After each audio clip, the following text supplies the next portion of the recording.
प्रणाम दोस्तों, जय शिव शंभू। हम आज फिर से आ गए हैं दोस्तों आपके समक्ष एक दिल को छू लेने वाली गाथा को लेकर। आशा करते हैं हमेशा की तरह हमारी ये वीडियो भी आपका भरपूर मनोरंजन करेगी और आपका प्यार प्राप्त करेगी। चलिए दोस्तों शुरू करते हैं आज की कथा कहानी। चांदी के पर्वत के समान जिनकी श्वेत चमक है, जो सुंदर चंद्रमा को आभूषण के रूप में धारण करते हैं, रत्नमय अलंकारों से जिनका शरीर उज्जवल है, जिनके हाथों में परशु, मृग, वर और अभय मुद्रा है, जो प्रसन्न है, कमल के फूल को अपना आसन बना के बैठे हैं, देवतागण जिनके चारों ओर खड़े होकर स्तुति करते हैं, जो बाघ की खाल पहनते हैं, जो विश्वा के आदि, जगत की उत्पत्ति के बीज और समस्त भय को हरने वाले हैं, जिनके 5 मुख और 3 नेत्र हैं। आज हम उनकी जन्म की गाथा जानने वाले हैं। जी हाँ दोस्तों, आज हम बात करने जा रहे हैं देवों के देव महादेव यानी शिव शंभू की उत्पत्ति के बारे में। दोस्तों कहते हैं जिस प्रकार इस ब्रह्मांड का ना कोई अंत है, ना कोई छोर और ना ही कोई शुरुआत, उसी प्रकार शिव अनादि हैं। संपूर्ण ब्रह्मांड शिव के अंदर समाया हुआ है।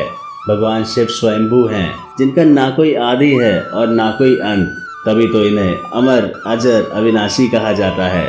जब कुछ नहीं था तो भगवान शिव थे, और जब सब कुछ नष्ट हो जाएगा उसके बाद भी उनका अस्तित्व रहेगा। लेकिन अक्सर शिव भक्तों के मन में ये जानने की जिज्ञासा उत्पन्न रहती है कि आखिर भगवान शिव का जन्म हुआ कैसे। दोस्तों अलग अलग पुराणों में शिव जी के जन्म से जुड़ी भांति भांति की रोचक कहानियां हैं। दोस्तों विष्णु पुराण की कथाएं कहती हैं कि भगवान शिव का जन्म भगवान विष्णु जी के माथे से हुआ। उनके माथे से उत्पन्न हुए तेज से उनका जन्म हुआ। माथे के तेज से ही जन्म होने के कारण भगवान शंकर सदैव योग मुद्रा में रहते हैं। कर्म पुराण में भी शिव जी के जन्म से जुड़ी एक कथा मिलती है, जिसके मुताबिक सृष्टि को उत्पन्न करने के बाद ब्रह्मा जी को उनके संचालन में कठिनाई होने लगी थी। तब वे रोने लगे। जी हाँ दोस्तों, तब वे रोने लगे। तब ब्रह्मा जी के आंसुओं से भूत प्रेतों का जन्म हुआ और उनके मुख से रुद्र यानी शिव का, इसलिए भूत प्रेतों को भोलेनाथ का सेवक माना जाता है। वही दोस्तों श्रीमद् भगवत गीता के अनुसार एक बार जब भगवान विष्णु और ब्रह्मा जी अहंकार से अभिभूत हो स्वयं को श्रेष्ठ बताते हुए लड़ रहे थे, तब एक जलते हुए खंबे से भगवान शिव प्रकट हुए। दोस्तों विष्णु पुराण में वर्णित शिव जी के जन्म की कहानी शायद भगवान शिव का एकमात्र बाल रूप वर्णन है, जिसके अनुसार ब्रह्मा को एक बच्चे की जरूरत थी। उन्होंने इसके लिए तपस्या की। तब अचानक उनकी गोद में रोते हुए बालक शिव प्रकट हुए। ब्रह्मा ने बच्चे को रोने का कारण पूछा तो उसने बड़ी मासूमियत से जवाब दिया कि उसका कोई नाम ही नहीं है, इसलिए वह रो रहा है।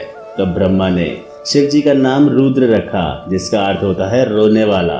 शिव जी तब भी चुप नहीं हुए, इसलिए ब्रह्मा जी ने उनका दूसरा नाम रखा, पर शिव जी को वो नाम पसंद नहीं आया और वो फिर भी चुप नहीं हुए।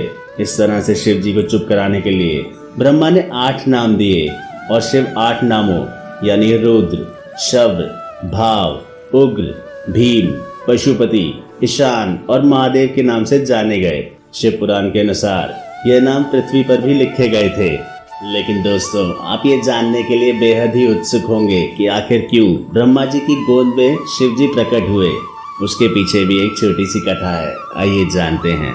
दोस्तों कथा के अनुसार जब धरती, आकाश, पाताल समेत पूरा ब्रह्मांड जलमग्न था, तब सिर्फ ब्रह्मा, विष्णु और महेश ही थे जो देव या प्राणी के रूप में मौजूद थे। जल सतह पर सिर्फ विष्णु भगवान ही लेटे थे। तब उनकी नाभि से कमल नाल पर ब्रह्मा जी प्रकट हुए।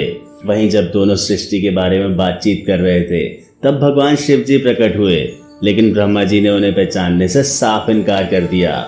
भगवान विष्णु ने भगवान शिव को नाराज होने से रोकने के लिए ब्रह्मा जी को शिव जी की याद दिलाई। तब ब्रह्मा जी को शिव जी की याद आई और ब्रह्मा जी को अपनी गलती का एहसास हुआ। उसके बाद खुद शिव जी नाराज हो गए, लेकिन ब्रह्मा जी ने शिव जी से क्षमा मांगी, साथ ही आशीर्वाद भी मांगा कि भोलेनाथ उनके पुत्र के रूप में पैदा हो।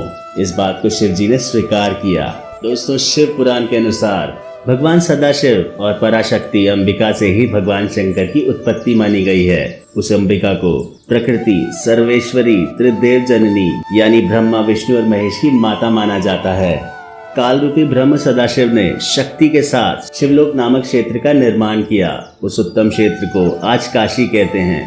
वह मोक्ष का स्थान है। यहाँ शक्ति और शिव अर्थात काल रूपी ब्रह्म, सदाशिव और दुर्गा यहाँ पति और पत्नी के रूप में निवास करते हैं। यहीं पर जगत जननी ने शंकर जी को जन्म दिया था। दोस्तों, हमारे बड़े बुजुर्ग बताते हैं कि एक बार की बात है जब भगवान विष्णु और ब्रह्मा जी के बीच इस बात की बहस छिड़ गई कि कौन सबसे महान है।